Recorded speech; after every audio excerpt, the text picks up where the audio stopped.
Seguimos conversando com os pré-candidatos a prefeito de São Roque. Hoje nós recebemos aqui o prefeito Daniel. Daniel, quero agradecer a sua presença. Aliás, uma entrevista em domicílio. Obrigado por ter comparecido aqui. Daniel, eu tenho perguntado para os outros pré-candidatos por que eles querem ser prefeito de São Roque. Agora, para você é diferente. Por que você acha que você merece ser reeleito prefeito de São Roque? Bem, Ivan, primeiramente quem agradece sou eu, né? Nós estamos aí nessa batalha desde algum tempo e o Brasil, nos últimos 3, 4 anos, ele enfrenta uma crise política, uma crise econômica e uma crise moral muito grande, né? Conseguimos avançar, mas não conseguimos concluir 100% do nosso plano de governo, né? Há alguns projetos em andamento, como a implantação da UTI na Santa Casa, enfim, diversos projetos que entendemos, fizemos muito na condição que tínhamos, né?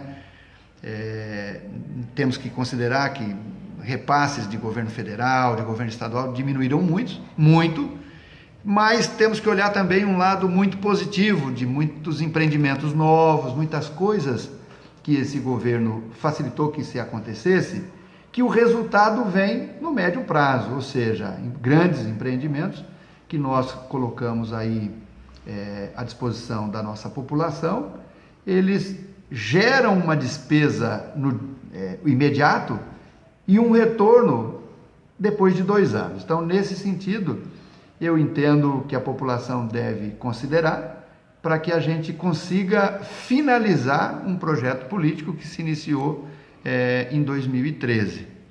Bom, enquanto os outros candidatos apresentam propostas, você é diferente, as pessoas cobram realizações. Do seu plano de governo, você acha que você conseguiu cumprir boa parte dele? Como é que se considera, se você fez a lição de casa? Fizemos, com certeza. Temos diversos itens, isso é público. Quem tiver meu plano de governo pode observar o que nós fizemos e comparar com o plano de governo. Tem determinados segmentos que nós fizemos em 100% o que nos comprometemos através do plano de governo, né?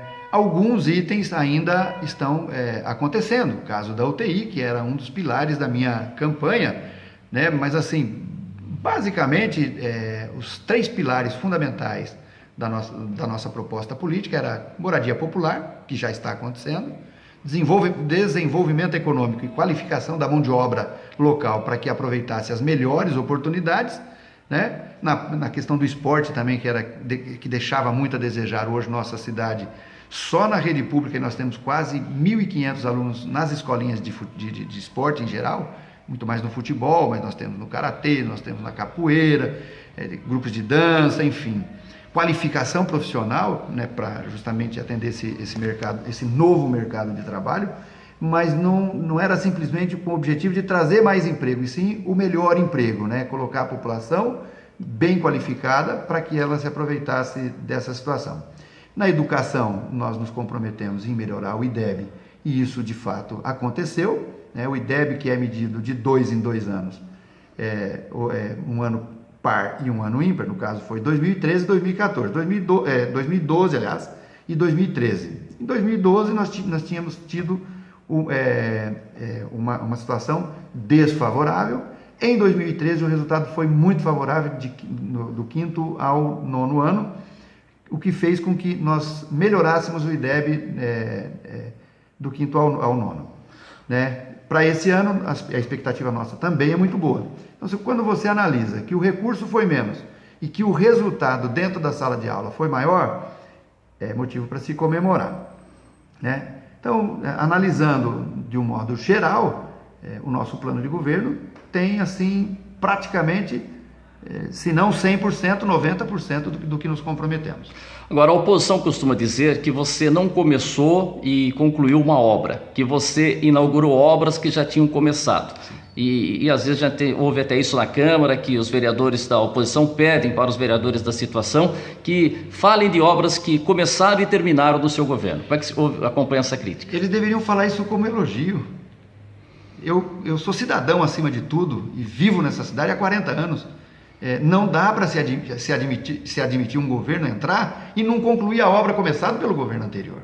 E por responsabilidade e zelo ao dinheiro público, todo prefeito tem que fazer o mesmo, né? Então, outros prefeitos, nós estamos aí com diversas obras em andamento, como o BS do Iguaçu, o BS do Tabuão, diversas obras que nós estamos fazendo. Óbvio, eu estou competindo, mas é um processo político. Há a chance de ganhar? Com certeza, há a chance de ganhar. Mas, se não ganhar, alguém que virá no depois tem obrigação de dar continuidade. Então, eu acho que a Câmara deveria elogiar que nós concluímos obras. Aliás, não só concluímos, corrigimos diversas obras, né? Se você analisar aqui a Bandeirantes, onde você mora, uma obra abandonada, a empresa que estava aqui quebrada, um processo extremamente moroso para desfazer um contrato, relicitar, conseguir mais recursos para finalizar.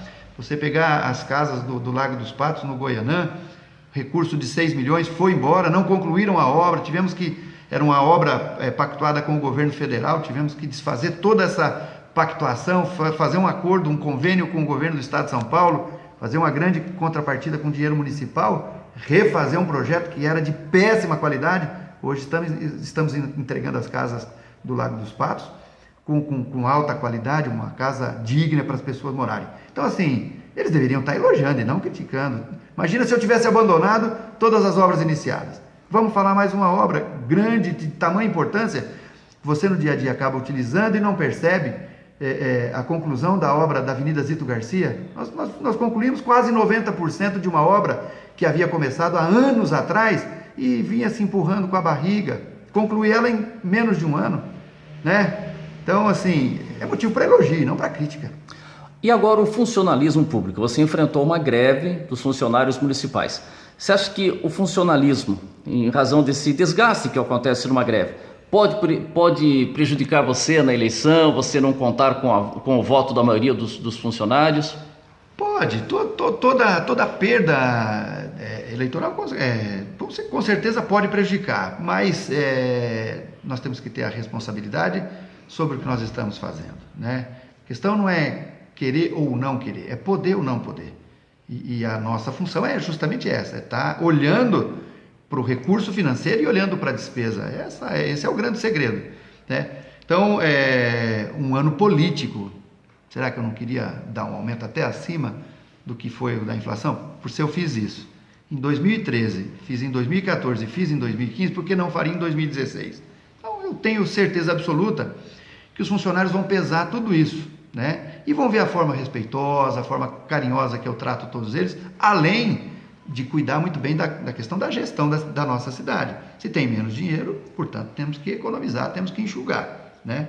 Agora, eu tenho certeza que os funcionários terão esse reconhecimento também. Você, Daniel, no seu mandato, você teve desilusões? Pessoas que estavam ao seu lado, mudaram de lado? Você se desiludiu com algumas pessoas? Não. Eu me desiludo, Wander. Na verdade, nós somos, assim, pelo perfil que eu tenho, sou de gostar de todo mundo, de respeitar todo mundo. Mas eu tenho alguns amigos que são de antes da política e amigos que vieram por conta da política. E todas as pessoas que tiveram comportamentos não compatíveis com a linha ideológica desse governo, que é um governo muito mais voltado para o ser humano, nós não somos materialistas, nós somos humanistas. Todas essas pessoas que tiveram desvio de conduta e que não fizeram parte desse ideal político, que é servir o próximo, é dar de si sem pensar em si, essas pessoas vieram do mundo político. E aí eu não tenho, assim, grandes expectativas, né? Eu sempre digo, nunca escondi, hoje tenho orgulho de dizer que sou político, porém, o que me fez com que entrasse na política mais velho foi justamente por não gostar de algumas atitudes dos políticos, né? Então, essas pessoas a mim não causaram decepção, né? Na verdade, causaram desgaste para o nome deles mesmos, né? Pois é, nisso eu cito principalmente o João Paulo, vice, Guto Issa, vereador, o Roquinho, que esteve com você como diretor de turismo e de repente na última hora saiu. Então o único que eu poderia dizer assim que foi uma decepção foi o Guto, né? Que era uma pessoa que era de dentro da minha casa, que conhece o meu coração, conhece o meu caráter e a minha índole, né? E por diversas vezes fui o ombro amigo onde ele chorou, fui o parceiro que ouviu naqueles momentos que poucos ouviam. Esse realmente me causou um pouco de tristeza, mas vai fazer o quê, né? A gente tem que olhar para frente, entender que o tempo se encarregará de mostrar muitas falhas que todos nós podemos cometer. Então, não estou aqui condenando a pessoa também, mas como sou muito mais voltado ao ser humano, senti naquele momento, mas a vida segue. Daniel, você teve na eleição de 2012 12 partidos. Eu até lembro que no dia que se ganhou a eleição, na Rádio Coluna, eu falei assim, 12 é dose, é muito partido. E agora, nesta eleição, você pode ter até mais de 12. Outro dia se falou, pode chegar a 15. O que ajuda a ter tantos partidos? Isso também não faz com que você passe a ter muitos compromissos para um futuro, um eventual governo? Não. Tanto que ficou comprovado que eu não pus presidente de partido em diretorias, nada disso. Eu tenho diretores que eu nem conhecia antes da campanha, vim conhecer depois. Na verdade, o nosso compromisso é com um plano de governo. E esse plano de governo nós já estamos trabalhando em cima do plano de governo para o próximo mandato. Os partidos participam no sentido de trazer a demanda da comunidade. Agora, se um governo vai com 15 partidos, eu tenho 15 diretorias, eu não tenho a mínima condição de me comprometer com cargos. Isso é totalmente fora de cogitação. Participa sim na criação de um plano de governo, que é o projeto político nosso. Agora, Daniel, e como é que você vê essa briga de partidos aí? Você conseguiu alguns partidos aí, o caso do PV, com outros partidos também estava tentando. Você tem ficado muito atento a isso, né? Você tem uma equipe trabalhando com isso? Nós temos não só uma equipe, né? Partido político seria, vamos tentar assim ser o mais claro possível, a ponte. É o caminho que você passa para chegar a atingir os seus objetivos, né? Se fosse, vamos dizer assim, o partido que determinasse o sucesso de uma candidatura de uma pessoa, não teriam 30, 40 partidos, aí sei lá quantos partidos tem. Mas é o caminho que nós temos que utilizar para conseguir colocar as candidaturas para rodar. Então, se você tem 30 candidatos, você precisa de 2 partidos. Se você tem 100 candidatos, você precisa de 6 partidos, um exemplo. Então, assim, os partidos vêm na medida em que você tem um candidato e você precisa viabilizar a candidatura dele. E em um partido só você consegue 20 candidatos, por exemplo. Ou seja, nós temos aí 150 pré-candidatos a vereador, eu preciso, no mínimo, de 5 coligações de 30. 5 coligações dá no mínimo 10 partidos. Mas nós podemos fazer coligação com 3 partidos. Nesse sentido, quanto mais partido, mais candidatos você consegue colocar na rua para defender o seu nome, defender o seu projeto. E você tem encontrado, muitas pessoas têm procurado você, querem ser candidato a vereador? Como é que está esse trabalho aí? Sim, há nesse momento não mais, porque não há mais tempo de filiações, né? As pessoas que já são pré-candidatos, já estão todos filiados, nós já estamos numa outra fase da política, né? O que tem ainda por vir são mais 2 ou 3 partidos que é fruto de relacionamento, né? Que é bem assim que eu vejo a política. Você tem um bom relacionamento, você trata as pessoas com respeito, obviamente que eles querem que o partido caminhe com a pessoa que passa essa segurança, essa credibilidade. Agora, Daniel, quem vai ser o seu vice? O que você está fazendo, o que você está pensando para evitar, por exemplo, o que aconteceu na escolha do João Paulo? A escolha do João Paulo não foi uma escolha feita pelo prefeito Daniel. Já falei isso algumas vezes e não tenho nenhum constrangimento, nada contra a pessoa, eu sou contra atitudes e não contra a pessoa. Foi uma proposta e é exatamente o que nós vamos seguir agora, né? O João Paulo não era meu amigo de convívio lá atrás e um grupo se lançou candidato a vice. Fizemos a pesquisa e a pesquisa foi peneirando. E no final ficou João Paulo e Chumbinho para competir em pesquisa. O João Paulo saiu na frente, o Chumbinho decidiu se afastar e tudo bem, nós seguimos com o João Paulo. Nessa não vai ser diferente. Hoje eu tenho aí 7, 8 pré-candidatos, alguns até a prefeito que desejam ser nosso vice e vamos fazer da mesma forma. Faz-se a pesquisa. O que tiver melhor posicionado antes da convenção será meu vice. E quem são os mais cotados hoje? Você pode falar alguns nomes? Hoje, assim, pelo nome político que tem. Alfredo Estrada é um bom nome, o Zé Dentista também é um bom nome, o próprio Carlos André, que é uma pessoa que está aí junto com a gente, trabalhando desde o início do mandato, colocou seu nome à disposição, o meu chefe de gabinete, Charbel, colocou também o nome dele à disposição, tem aí o nome da doutora Cláudia, que é um nome que muitas pessoas cogitam, mas o mais cogitado hoje, não tenho por que esconder de ninguém, é o nome do doutor Kimura, é um amigo de longa data, e portanto é uma pessoa também que tem aí grandes possibilidades. Agora, Daniel, como é que você tem acompanhado, por exemplo, a oposição? Aqui em São Roque a gente não tem segundo turno, então no primeiro turno muita coisa já tem que ser antecipada. E um comentário que se ouve é que a oposição está dividida e isso está beneficiando você. Você entende assim? Eu entendo assim também, eu entendo assim, acho que quanto... Então do jeito que tá bom para você? Bom nunca, fácil nunca é, né, Vanderlei? Não tem resultado sem trabalho. É o que eu falo para a nossa equipe, que o maior adversário seu é você mesmo.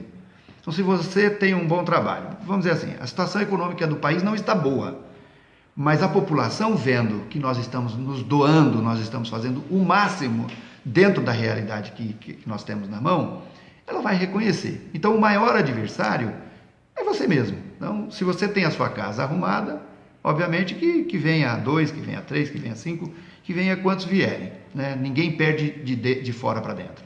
Quem perde, perde de dentro para fora. Agora, Daniel, você recebeu denúncias durante a sua administração, tem processos em andamento. Como é que está isso, Daniel? Você está tranquilo com relação a isso? Você acha que a oposição vai utilizar muito isso, vai falar de processos? Felizmente, tem processos, muitas denúncias. O primeiro ano foram centenas de denúncias em Ministério Público e Tribunal de Contas. No começo a gente ficava meio assustado, chateado, triste, mas o tempo vai nos dando a sabedoria para entender que isso também beneficia, porque na medida que há denúncias, há transparência, porque há investigações e não se comprova absolutamente nada, e isso ficou muito claro através da minha prestação de contas do ano de 2013, que recebe até elogios do Tribunal de Contas, e na sequência me vem a prestação de contas do ano de 2014 também com aprovação, isso mediante dezenas, centenas talvez de denúncias, passa a ser carimbos, né? Certidão de idoneidade. Nós tivemos um caso gravíssimo na nossa cidade, que corria-se boatos por aí, que eu fazia parte dessa quadrilha de não sei o quê, de falsos médicos, e absolutamente nada foi comprovado contra a minha pessoa, graças a Deus. Então eu vejo assim, que se era uma estratégia da oposição utilizar essa política de sujeira contra a minha pessoa, isso hoje perde força. Perde força por quê? Porque nada avançou, nada se comprovou, graças a Deus. Pois é, o último foi um inquérito que está em andamento, falando do senhor, dos vereadores da base. Teve alguma informação? O senhor já foi intimado com relação a isso? Inclusive... Eu pessoalmente não. Na verdade, nós recebemos da prefeitura eu esqueci o nome, como é que é? Não é nem intimação, é um ofício. Da promotoria pedindo alguns documentos relacionados a uma empresa que é citada lá e a forma de contratação, preço e tudo mais. Quanto a isso, nós estamos 100% tranquilos que a denúncia foi construída de uma maneira tão amadora que somente a apresentação desses documentos, que dizia lá que em 2012 foi gasto X mil reais, tipo um exemplo, eu não sei exatamente o valor, e agora se 500 chegaria mil e chegou em 5 milhões, tipo 1 milhão e chegou em 5 milhões.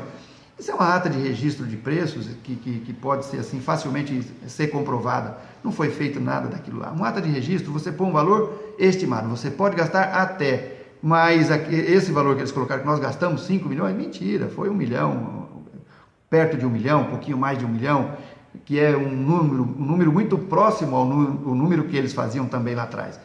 Então, quanto a essa questão, é o que eu digo, né? Você não pode ter telhado de vidro.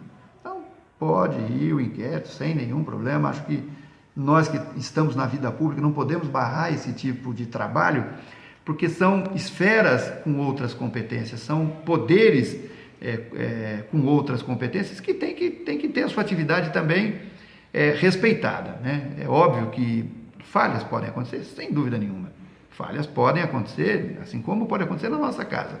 Mas nada que comprometa a sua vida pessoal, a sua vida pública, falhas sem dolo, erros que não haja o mal. Então, muito tranquilo com relação a isso. E naquele inquérito com os vereadores da base, inclusive o empresário Roque Silva, alguma novidade?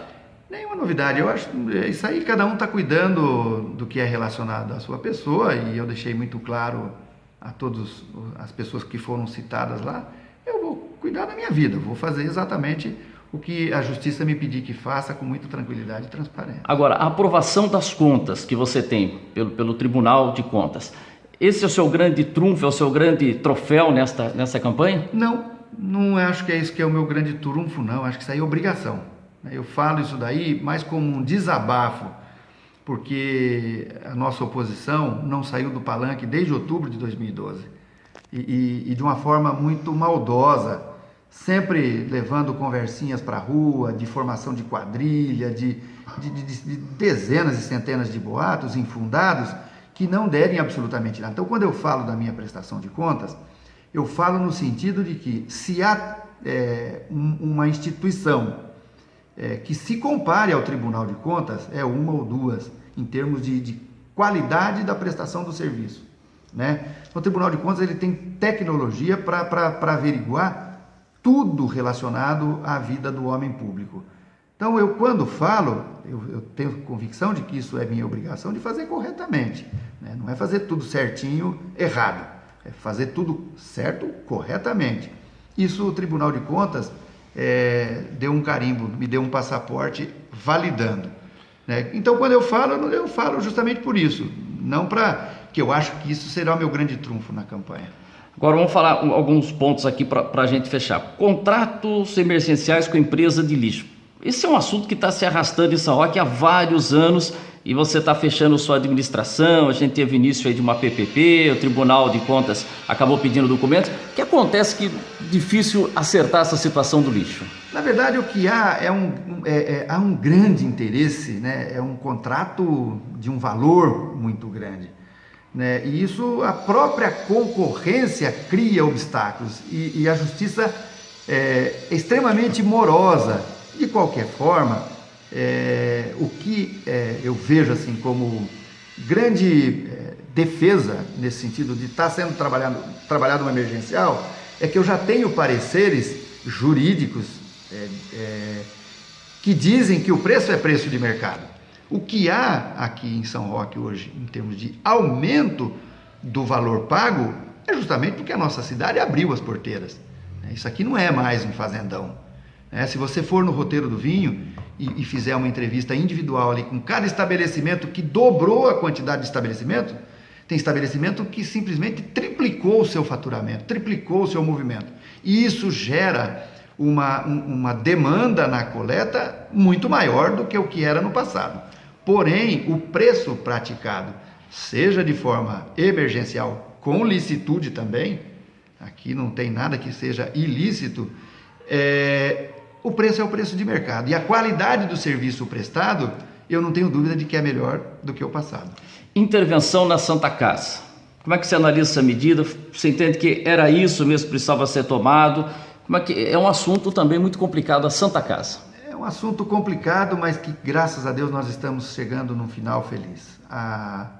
Eu nunca escondi, é um assunto delicado para falar, não sei como que muitas vezes as outras pessoas entendem e tenho que me preparar muitas vezes para falar nesse assunto. O que me levou à política definitivamente foi o desejo de implantar a UTI na Santa Casa. E quando eu assumi, em 2013, a minha postura foi se emparcerar com o pessoal que estava lá, né, em caráter de filantropia, pessoas voluntárias e tudo mais. Continuei exatamente como vinha e observando a distância. A partir do momento que foi identificado por nossa equipe de saúde, que assina como responsáveis pelo envio do recurso público a uma entidade particular, foi-se diagnosticado que havia mau uso do dinheiro. O mau uso ou uso indevido, vamos dizer assim, não desvio, né? dinheiro do SUS que estava sendo pago outras contas, dinheiro de outras fontes que estavam sendo pago o SUS, ou seja, havia um desentendimento na forma da administração desse dinheiro. Se entendia que o dinheiro era para usar para o todo, e não era. A partir disso, abrimos uma sindicância administrativa e aí confirmamos que realmente havia esse tipo de conduta lá dentro, dinheiro do SUS sendo gastos de forma indevida. Tá? Nós estamos acusando de que havia desvio, deixo isso claro, porque nós não entramos lá para caça às bruxas, nós entramos lá para organizar aquilo de maneira que, quando passa o meu mandato, eu não tenha que responder por omissão de ter sabido que havia um mau uso do dinheiro público e eu não fiz o meu papel em corrigir. Por outro lado, a Irmandade e as pessoas que estavam trabalhando lá dentro exigiam um valor de dinheiro cada vez maior e cada vez maior, e o buraco não se tampava e a dívida sempre aumentando. Foi aí que nós decidimos pela intervenção, né? E a Santa Casa, assim como qualquer negócio, todo o processo de decadência, ele tem um desfecho que é o fundo do poço. Depois dali é você encontrar caminho com organização e dentro de um cronograma estabelecido, você vai no passo a passo se levantando, né? A ponto de nós conseguirmos hoje a parceria com a FENAESC, justamente no momento onde a Santa Casa estava equilibrando economicamente. O que entrava de dinheiro era proporcional ao que estava saindo. Isso agora no mês de maio nós já tínhamos isso tudo documentado, já um plano de que nesse período nós teríamos essa condição, né? O dinheiro e a despesa se equilibrando, né? Mas havia ainda um compromisso muito grande, que é o que me moveu a entrar na política, que estava muito distante de acontecer. Isso poderia acontecer para mais daqui 1 ano, 2 anos, que era a implantação da tão sonhada UTI, né? Nesse momento, né, quando identificamos que por maio nós conseguiríamos chegar nesse ponto de equilíbrio, portanto, a Santa Casa passaria a ser um grande negócio, vamos dizer, para quem é do segmento, nós começamos a procurar entidades que poderiam vir e fazer a gestão dela de maneira mais eficiente, mais profissional, como foi tentado com o BOS lá atrás e não deu certo. Se não me engano, foi em 2011, foi tentado com o BOS, mas a Santa Casa estava numa condição que ficou inviável para o BOS. Então eu não podia cometer esse erro, até porque eu já sabia que houve uma tentativa até positiva, mas que não deu num resultado positivo, e as despesas todas ficaram para a municipalidade. Foi aí que surgiu a FENAESC, né? A FENAESC, em diversas situações, dentro do meu partido, com deputado, em Brasília, muitos deputados, em diversas conversas, muitas pessoas comentavam da qualidade do serviço que a FENAESC vinha prestando. Fui em busca da FENAESC até chegar em Cajamar. Por que Cajamar? A FENAESC atua em diversos hospitais, como até o próprio Albert Einstein tem trabalho dele lá também. Fui em Cajamar justamente por ser uma cidade semelhante no tamanho da população de São Roque. E fiquei muito satisfeito com o que vi lá, né? E deu muito certo, a gente está aí num contrato emergencial, fazendo toda a reestruturação, né, da parte superior da Santa Casa, traremos todos os serviços para ali e concomitantemente estaremos fazendo também o prédio para a instalação da UTI, que eles têm um prazo de 90 dias para a implantação. Então, assim, é uma busca de um sonho que hoje já está se tornando realidade. Daniel, para fechar com você, qual a mensagem você gostaria de deixar para o são-roquense, para o eleitor são-roquense, para essa eleição? A mensagem é muito positiva, né? Quero dizer que nossa cidade nunca teve tanta transparência, né? Pela própria postura da oposição, nós tivemos que abrir a nossa vida, não há espaço para erros, é ruim, dói, mas é bom ao mesmo tempo, porque isso valida, vamos dizer, no mínimo, a nossa vida daqui para frente. Mas deixa uma mensagem otimista, né? Nossa cidade hoje está preparada para o futuro. muitos empregos, né? Nós geramos, aí estamos entre as cidades do estado de São Paulo que mais geraram emprego, mas não só um emprego de qualidade. Isso continuará acontecendo e temos aí um futuro muito promissor no curto prazo. Julho, agosto, estaremos inaugurando um aeroporto e a expectativa ali é de uma geração de todo o complexo em torno de mais 5 mil funcionários de nível salarial muito mais alto, com qualificação profissional de mais alto nível, e isso para a cidade só traz riqueza, e riqueza atrai riqueza, pobreza atrai pobreza, riqueza atrai pobreza, riqueza, pobreza. Então São Roque hoje pode-se dizer que é uma cidade muito mais rica. Por quê? Porque as oportunidades estão vindo para todos de uma forma muito mais generosa, são melhores salários, o nosso IDH melhorou, o IDH é o índice que mede o desenvolvimento humano das pessoas. Portanto, as pessoas estão ganhando mais, a nossa cidade tem um futuro muito promissor. Obrigado, Daniel, pela participação e que a gente tem falado a todos os pré-candidatos, que a cidade de São Roque seja vencedora ao final dessa eleição. Amém, muito obrigado.